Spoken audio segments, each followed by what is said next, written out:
سورہ نمل کے تعارف میں ابن عباس اور جابر بن زبیر عنہما کا قول ہے کہ سورۃ الشعراء، نمل اور القصص دیگر بعد یکرے نازل ہوئی ہیں۔ زبان، انداز بیان اور مضامین سے معلوم ہوتا ہے کہ تینوں صورتیں قریب قریب ہی نازل ہوئی ہیں، کچھ وقفے کے ساتھ۔ اس لحاظ سے بھی ان تینوں میں قریبی تعلق پایا جاتا ہے۔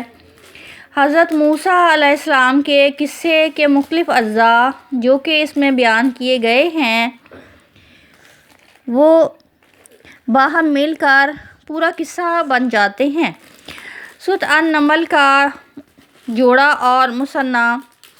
سورۃ القصص کہلاتی ہے۔ اس وجہ سے دونوں کے عمود میں کوئی بنیادی فرق نہیں ہے، البتہ اجمال اور تفصیل اور اسلوب بیان، لہجہ اور استدلال کے لحاظ سے دونوں میں نمایاں فرق ہے۔ سابقہ صورت میں حضرت موسیٰ علیہ السلام کی سرگزشت کا صرف اتنا حصہ شامل کیا گیا ہے جو ان کی رسالت عطا کیے جانے اور فرعون کے پاس جانے کے حکم سے متعلق ہے۔ اس سورہ میں وہ پوری سرگزشت نہایت تفصیل سے بیان کی گئی ہے جو ان کی ولادت سے لے کر ان کو تورات عطا کیے جانے تک کے احوال اور مشاہدات پر مبنی ہے۔ سابقہ صورت میں بنی اسرائیل کی طرف صرف اشارہ تھا، اس صورت میں ان کے مضامین کا رویہ نسبتاً واضح انداز سے فرمایا گیا ہے، جس سے کہ معلوم ہوتا ہے کہ اس دور میں یہود کھل کر سامنے آ گئے تھے۔ حضرت موسیٰ علیہ السلام کا قصہ نبی پاک صلی اللہ علیہ وسلم کو اسی مقصد سے سنایا گیا ہے، جس مقصد سے کہ حضرت یوسف سورۃ بن یوسف کی سرگزشت سابقہ دور میں بیان فرمائی جاتی تھی کہ نبی پاک صلی اللہ علیہ وسلم اچھی طرح جان لیں کہ اللہ تعالیٰ اپنے رسولوں کی حفاظت اور نگہداشت اور اپنے رسولوں کے تحفظ کے لیے کیا کیا شانیں دکھاتے ہیں۔ قریش پر یہ حقیقت واضح کی گئی ہے کہ جس طرح اللہ تعالیٰ نے حضرت موسیٰ علیہ السلام کو فرعون اور اس کی قوم کی طرف نبوت دے کر بھیجا تھا، اسی طرح سے اس نے اس پیغمبر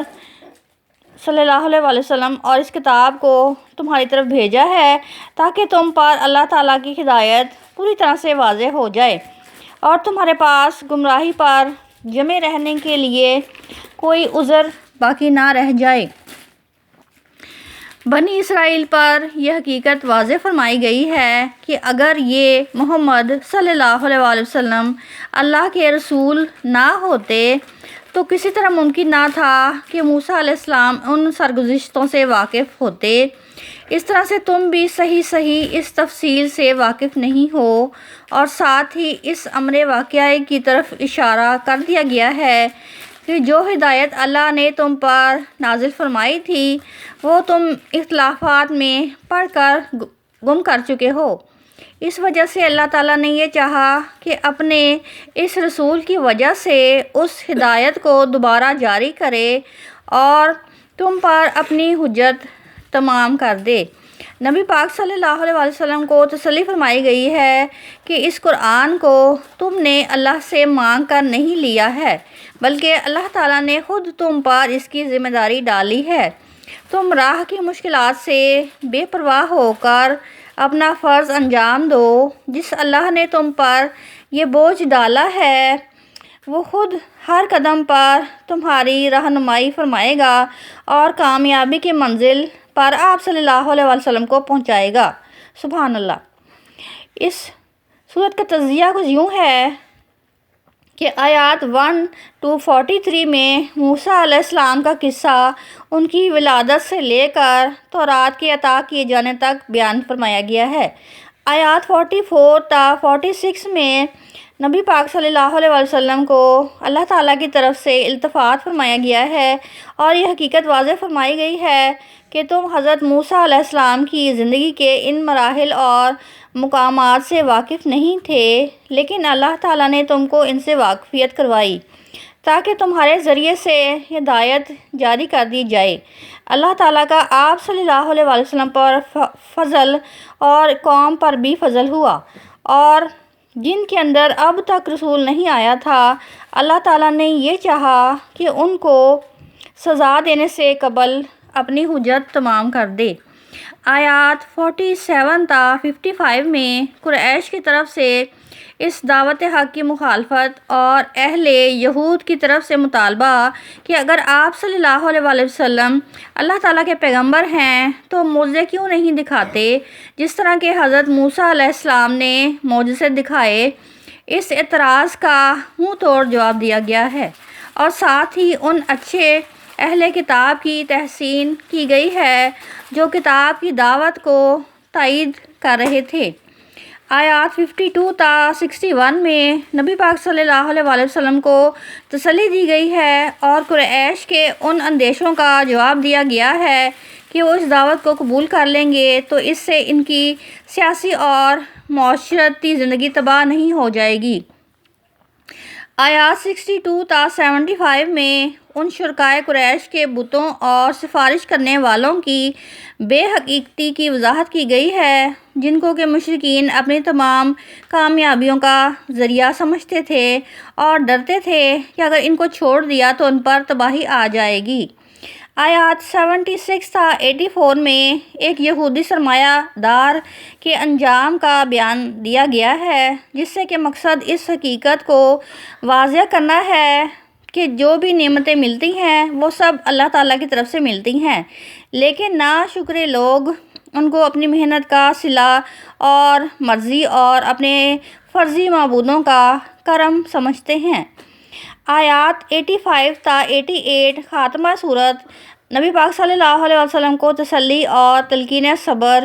کہ مخالفین کی مخالفت کی پرواہ نہ کرو، جس اللہ نے تم پر قرآن پاک کی ذمہ داری ڈالی ہے اور قرآن پاک تبلیغ کا حکم دیا ہے، وہ تمہاری راہ کی ہر مشکل آسان کرے گا۔ وآخر دعوانا ان الحمد للہ رب العالمین۔